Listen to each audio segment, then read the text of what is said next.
Hey everyone. Welcome to another comic book thoughts, comic book countdown thoughts.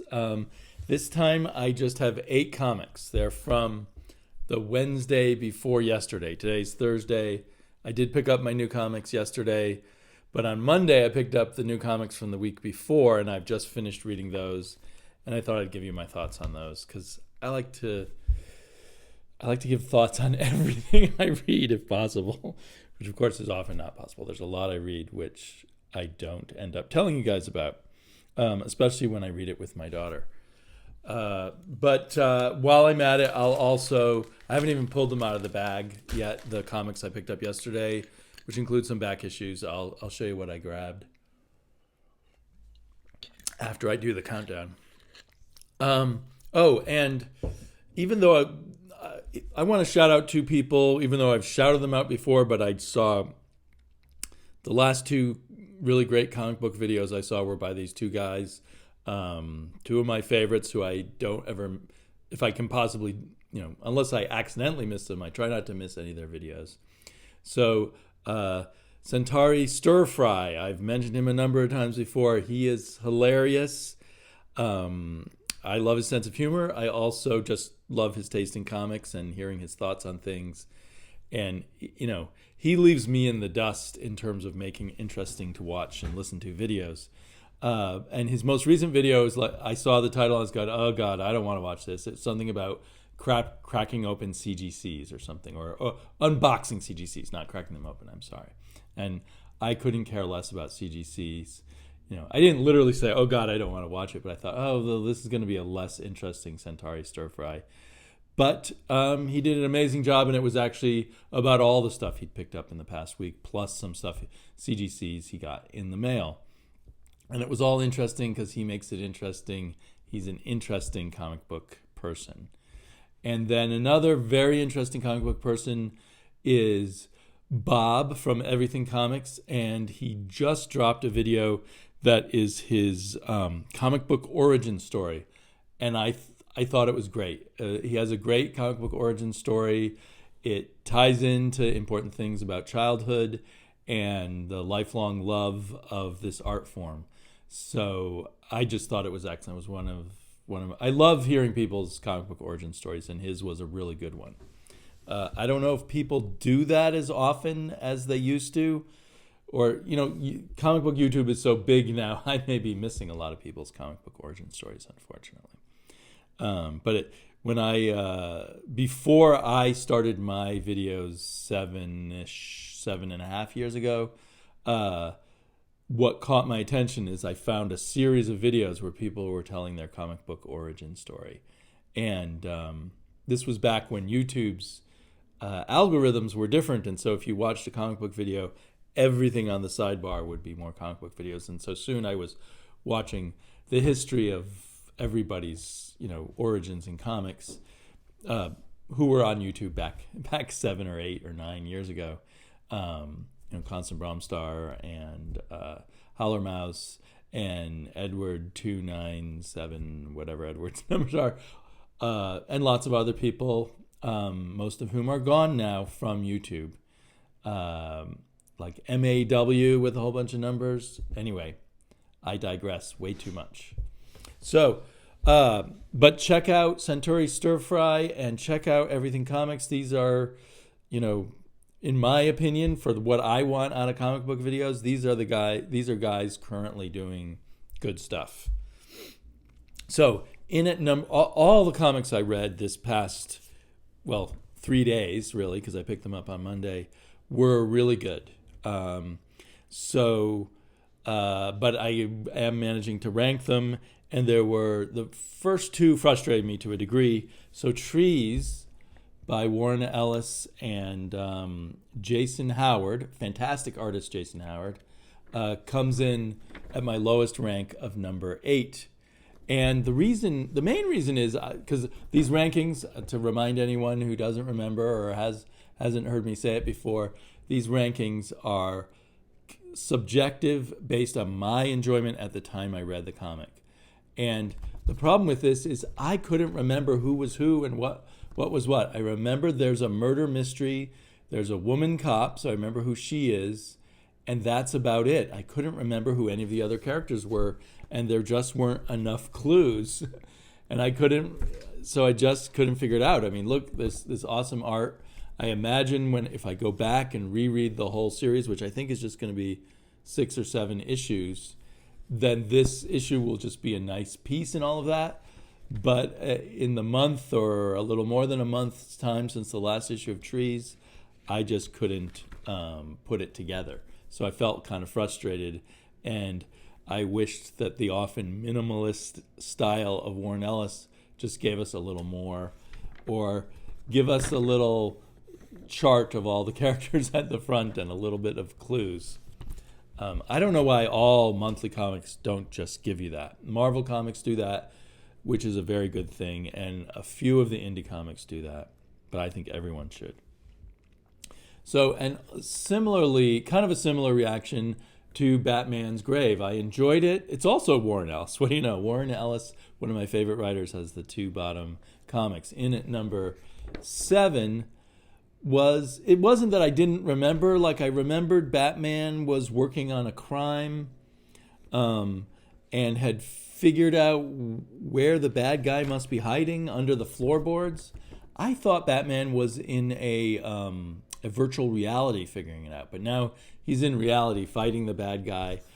And I really appreciated this kind of crazy, very physical fight. I really appreciated that Batman is just a human being here who can receive punishment and give out punishment in equal measure from someone who doesn't have superpowers.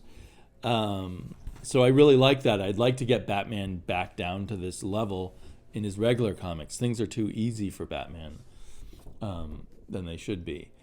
So that was cool, and there's a lot of other cool details, but overall the story didn't click with me that much. Maybe because I didn't remember enough from the last issue, or maybe Warren Ellis hasn't given it to us yet. I don't have a sense of where this is going or what this is about, which is kind of a weird. I guess it's 2 of 12. Maybe it'll take 3 or 4 issues to really get a sense. The art and coloring were pretty stunning, although it's weird. It kept bothering me the way Brian Hitch drew Batman. He just seemed distorted at times. Let me see if I can find a good example. Like in that picture there. I don't know why it bothered me so much. And I'm not loving Brian Hitch on Batman as much as I loved him on Hawkman, but I'm still loving him. So it's kind of being picky. Even there, Batman's body just seems weirdly proportioned, and it kept distracting me. So anyway, that was in at number 7. Still a good comic. Guardians of the Galaxy is really fun. A Donny Cates book. I guess a more minor Donny Cates book, you might say. But always a lot of fun action and twists. Good art and story. The artist is Corey Smith. I meant to say art and color. I did not like the cover coloring by Dean White, who I sometimes like a lot, but somehow it seemed to just wash out this drawing, and the pieces of the drawing all seem like one muddy hole that you don't really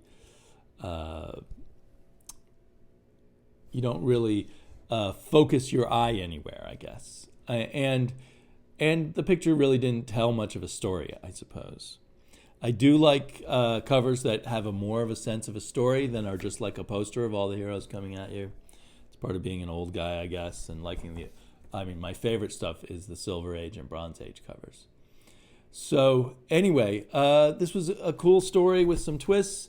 It's going to wrap up. It says to be concluded next issue, so that made me very happy. I liked when Groot got turned back into a whole bunch of baby Groots. That really appealed to me. One of the things that's been weird to me in this story, I guess I've missed, I just don't read enough of the Marvel Cosmic, that Groot now talks in a language that we can understand and expresses a personality that's very crabby and sarcastic, which is a little, I don't know if I feel totally comfortable with that view of Groot.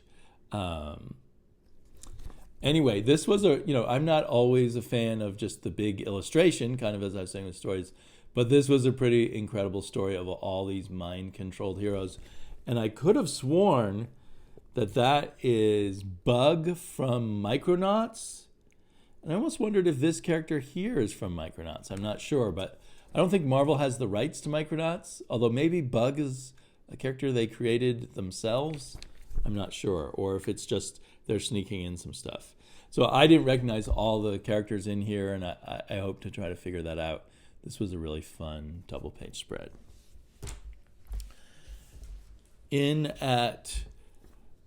So this was 6.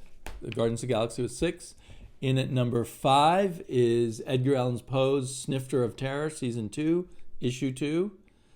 And it had some really strange and quirky stories in them.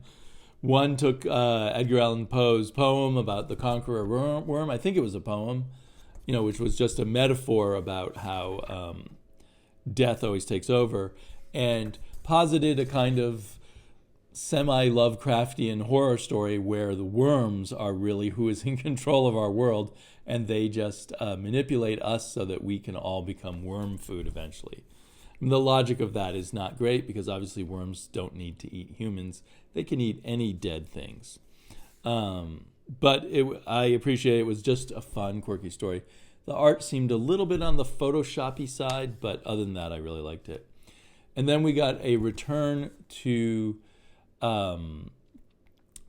Mark Russell's take on taking the names of old cereals like Captain Crunch and Lucky Charms and the characters from those cereal boxes and turning them into this horror story where everyone's fighting against, General Mills or that's not it, General something, one of the cereal makers. There's Captain Crunch, or as he's called, Captain Crackle.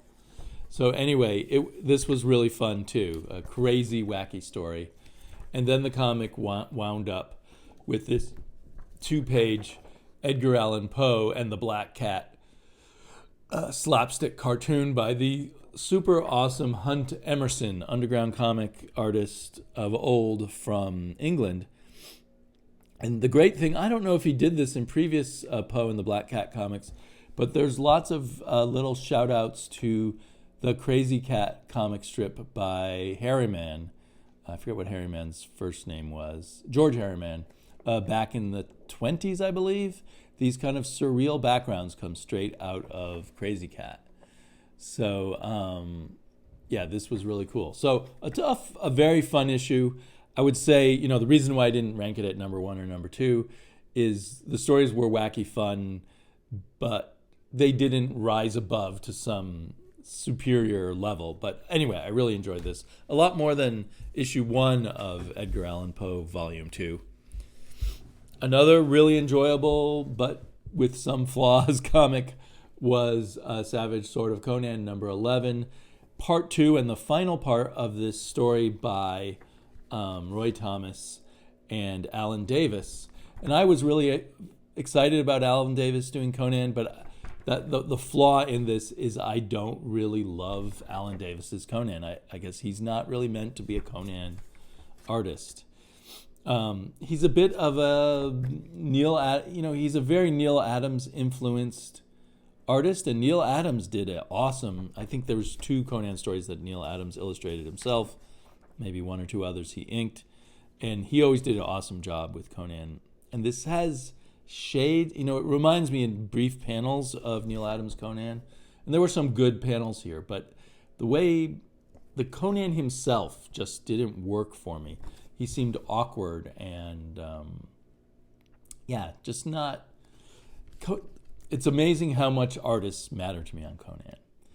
But having said that, Roy Thomas, Alan Davis did a fine enough job, and Roy Thomas crafted a really good brief Conan story in which all the characters turn out to have their own motivations and their own story, and they're all kind of rogues. Sorry for a bit of a spoiler there, but it was clever the way Thomas unpacked that, and it really had that classic feeling of Thomas and Robert E. Howard Conan stories. So I really appreciate that. So this was overall good. I don't know who's coming up next on Conan. They don't say, they just show a cover illustration, which doesn't really tell me much. But it's really fun to see different creators, constant changing creators, do their own short stories on Savage Sword of Conan. Does anyone read the serialized novel at the back? Maybe someday I'll go back, because I know this is chapter 11 of the serialized novel. I love Robert E. Howard's Conan, but I get kind of worn out by the endless sequels done by other writers, often who are hacks. In fact, in the 80s, a friend of a friend wrote Conan novels, and I know that he got a flat fee of $12,000 to write them. So the faster he wrote them, the more money he was making, because he wasn't going to make any more money off them, like royalties or what have you.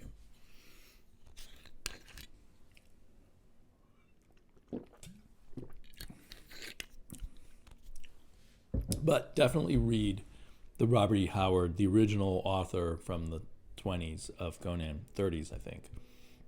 Those books are well worth reading. Okay, these last three books were all really great. I can't really criticize them. Maybe the only criticism I can give for number 3, Oblivion Song, is this was one of their less good covers, maybe just because it doesn't have a place for the eye to rest or a story to tell so much. I mean, I think it does fit with the story of Inside, which is all about the captives of the Faceless Men and then the attempts of people on Earth to figure out how to rescue them. And it's interesting because the military has kind of taken over. I think it's the military, but they're being very smart about it and doing a very good job. It's not one of these stories about how the military screws things up. It's about how the military being systematic and thinking through a way to solve a problem. At least we don't know, because next issue will be the actual confrontation. But it seems like the military's, really on top of things. And I love how Oblivion Song does these back covers. Same old story where I like the art and I absolutely love the coloring. I was thinking in the credits at the front, in big letters, are Robert Kirkman and Lorenzo Di Felici in big letters, and they really should have the colors in just as big letters. Annalisa Leone. She's extremely important to the look of this comic. So anyway, very satisfying. I worried that Oblivion Song wouldn't have enough to keep it going, but we're on issue 21, and I like it more than ever. So far, so good. Robert Kirkman, really good job. He's wrapped up a bunch of comics, and I think he's putting a lot of thought and a lot of effort into this one now. And one of my embarrassing discoveries, because I never read him when he was in black and white, but I am just such a huge fan of Usagi Yojimbo now. And this was a one-shot issue, and so far I think he's had a twofer and a threefer, so he's good at short stories.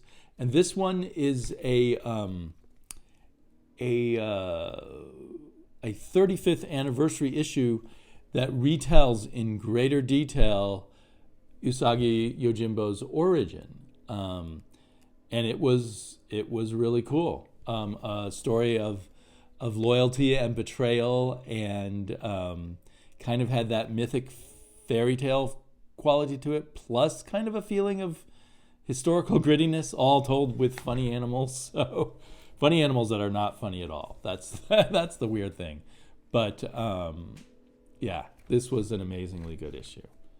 This was, I think I liked the last story just as much, with the woman who was the writer. I think that was a 2-issue story also. But this was really fabulous.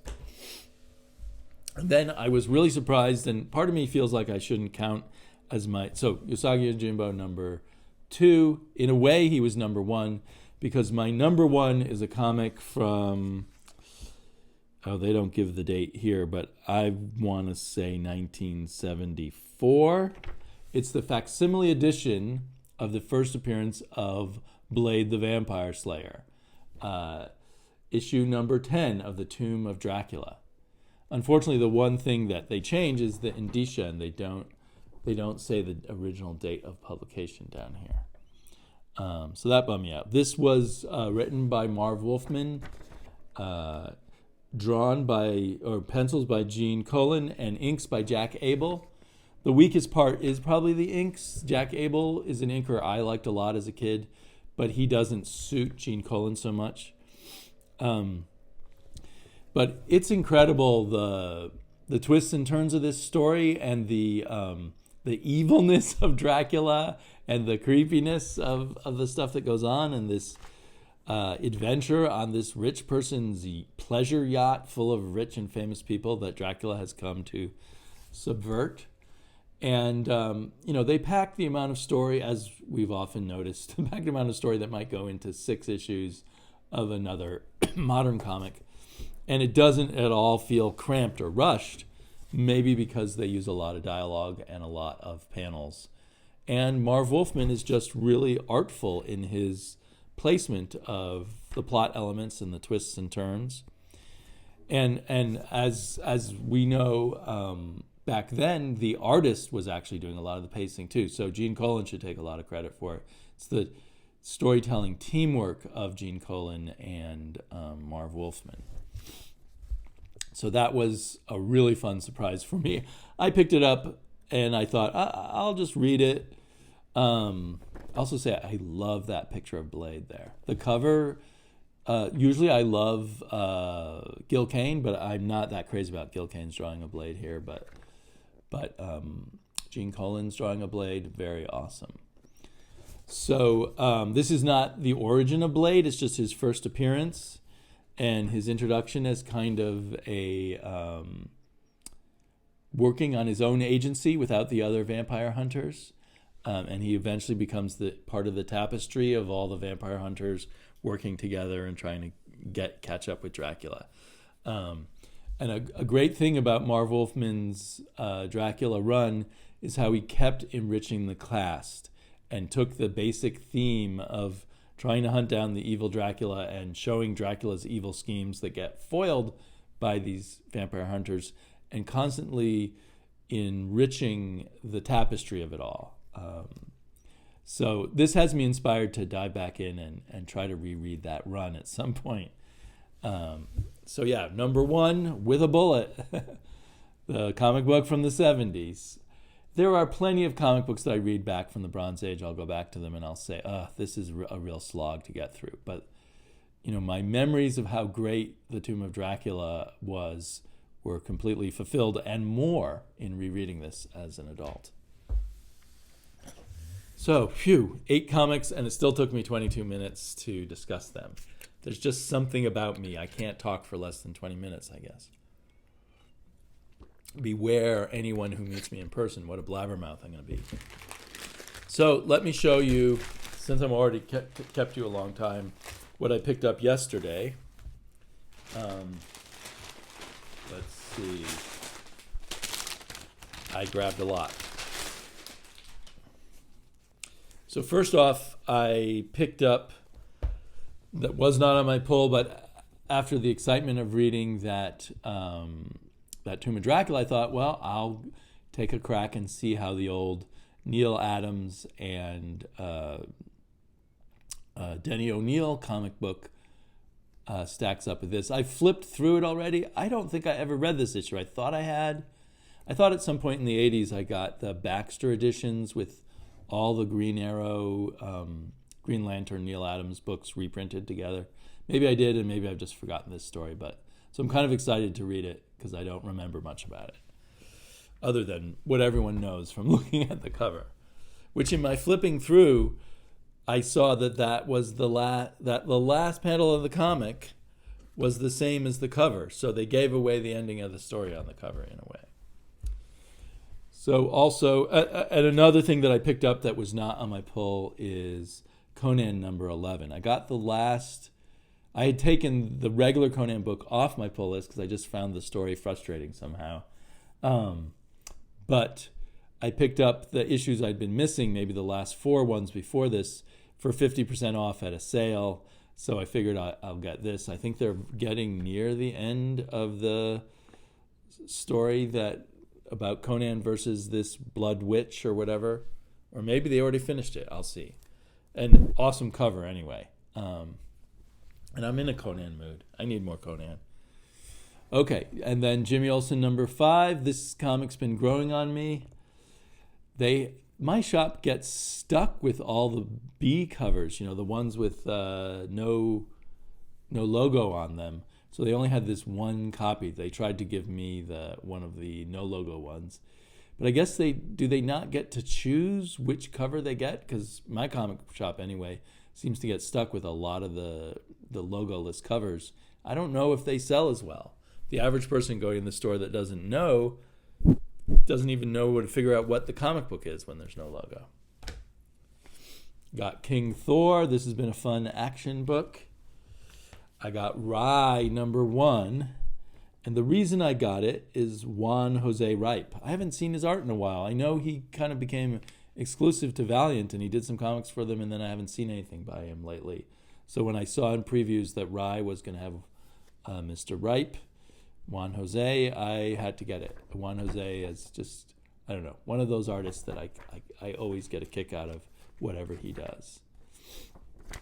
So we'll see what they're doing with the character Rye, who I know I read comics about in the 80s, but I can't quite remember what he's about. Is he a martial arts character? Vampirella number 5. I'm still having a lot of fun seeing what Christopher Priest is doing with... it is still Christopher Priest, good thing, is doing with Vampirella. Did I end up getting... I guess this is the cover A. They don't put Christopher Priest's name on the cover. I find that odd. I would think he would help sell Vampirella. And it seems like it's been a while, but Weatherman number 5, but I am 3 issues behind on Weatherman. It's a really cool comic, but it's one I've fallen behind on. So we'll see if I can catch up on that. Super psyched for Lucifer. The first story arc wrapped up in issue 13, so I'm curious to see where we will go with issue 14. I see there's a new artist here, Fernando Blanco. I don't know if that means it's kind of a one-shot resting point before the regular artist returns. Excuse me. Whose name I suddenly can't recall. A very good artist. Blanco's a very good artist, too. So I don't know if he's the new artist or just a fill-in artist for one issue. So very curious to where that's going. Once in Future, King Arthur meets aged Buffy the Vampire Slayer Hunter. It's my summary of it. Monster King Arthur, we should say. Is this her when she was young? Are we going to get a flashback? I'm not sure. Okay, this would be what would be predicted to be my number 1 comic this next Comic Book Thoughts, if I have time to read all these comics before I go off on my Thanksgiving vacation to Wisconsin. So yeah, this is usually my number 1 comic when it comes out. I don't want to flip through it too much to spoil it. Then there's Strayed, a weird science fiction cat story, very dark and dystopian, which I mostly like a lot, although sometimes I have problems with the artist Juan Doe. And then a new Image comic, which I must have put on my pull list. I have no memory about it, but it's called Olympia. It looks like it might be about mythology, and I always go for that kind of thing. So the art and color looks fun. We'll see. Not much dialogue on this 2-page spread. And last but not least in the pull list was the Immortal Hulk. I just read Immortal Hulk, so I guess it was 2 weeks ago. So, and it's still Joe Bennett. I mean, how many issues can he draw a month? Does he draw 2 issues a month, or maybe 3 out of every 4 issues, or maybe even more than that? Is this always every 2 weeks, or is it sometimes monthly and sometimes every 2 weeks? Clearly, Marvel, rightly or wrongly, when a book is selling well, they just put out more of it while it's hot. Might as well sell more issues. Okay, then and then also off the rack, I'm not sure if it's from this week or from a previous week. I wasn't going to get it. I was going to wait for the full story, but then when I saw it on the stand, my nostalgia for Bill Sienkiewicz took over me, and I grabbed grabbed this Black Label question miniseries. I assume it's going to be 3 issues like most of the Black Label ones have been, but 3 issues of probably 64-page stories. It looks pretty cool. It's Jeff Lemire writing with the old art team from, I think, the 80s. Was it the 80s that they did the question with Denny O'Neill? And I never read that whole Denny O'Neill run. I know it's kind of a classic, and I ought to go back and find it sometime. But I will go ahead and read this without delving back to Denny O'Neill first. And then from the back issue bins that they have at my store on the counter where the newly priced comics are, I grabbed 3 issues of Foom. Foom number 8. I haven't cracked these open yet. Foom number 9. And Foom number 12. I had to get this. It had the Vision on the cover. If you pay attention, you can tell I like the Vision, especially the 70s Vision. So that's interesting. It's a John Buscema drawing inked by Craig Russell. So that's cool. Who did this Silver Surfer cosmic drawing? This might be a Jim Starlin cover. And this Captain America cover, yeah, it's John Romita, inked by Esposito. Can't remember his first name right now. Mike Esposito, I think. But what happened there, they forgot to color Captain America's boot. So Foom is kind of hard to find. You don't see it that often, and sometimes you see it at crazy prices, like $30 an issue or something. So I grabbed these. I got them out with my 25% discount. And the comic store owner said, "Whoa, I just put those in the box." And boy, those go quickly. And I could see the wheels turning in his head, like, should I have priced them higher? And I said, "Oh, you priced them just right so that I had to scoop them up." So hopefully when he gets more Fooms, he won't charge higher for them. Then he started talking to me about Foom number 5 because it has an early mention of a character named Wolverine in it. Is that correct? Is he right about that? I'd never heard that before. He says it's just like a fan sent in a drawing and said, you should do this character called Wolverine. So some collectors want Foom number 5 for that reason. I wonder if I got the number right. Okay, well, I've gone on so long. I've wasted your time. I wasted my time. I'll be back soon to waste more of your time. Take care.